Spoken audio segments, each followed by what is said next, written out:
मैं एक school drop out हूँ, इसलिए 16 साल की उम्र में मैं किसी व्यवसाय में अपनी किस्मत आजमाने के लिए मुंबई चला गया।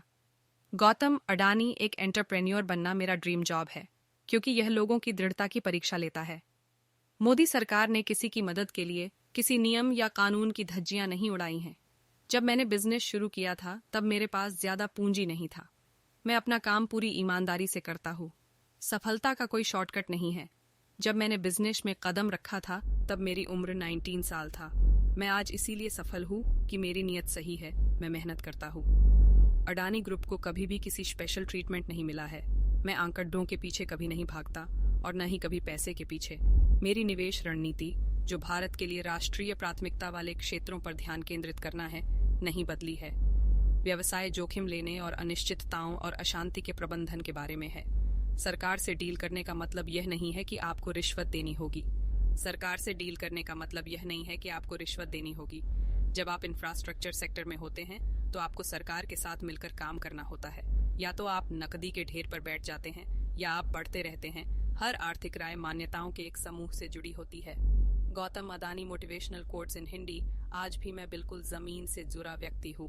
मेरी कंपनी को रेटिंग देखकर लोन मिलता है। यह रेटिंग इंटरनेशनल एजेंसी तय करती है। जब आप रिस्क लेते हैं तब आपको उसका अंदाजा मालूम होना चाहिए। मेरी कंपनी को रेटिंग देखकर लोन मिलता है। यह रेटिंग इंटरनेशनल एजेंसी तय करती है। मेरा मानना है कि अगर आप कोई काम शुरू करते हैं और उसको बहुत ईमानदारी से काम करते हैं तो सफलता जरूर मिलती है। गौतम अडानी। मैं कभी भी ज्यादा चिंता नहीं करता। वो 26/11 के ताज हमले में मौत मेरे बिल्कुल करीब थी।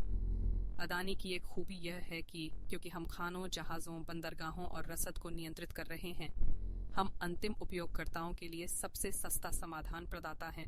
जब आप इंफ्रास्ट्रक्चर सेक्टर में होते हैं तो आपको सरकार के साथ मिलकर काम करना होता है। इंफ्रास्ट्रक्चर सेक्टर देश के लिए संपत्ति बनाने के बारे में है। यह राष्ट्र निर्माण का हिस्सा है।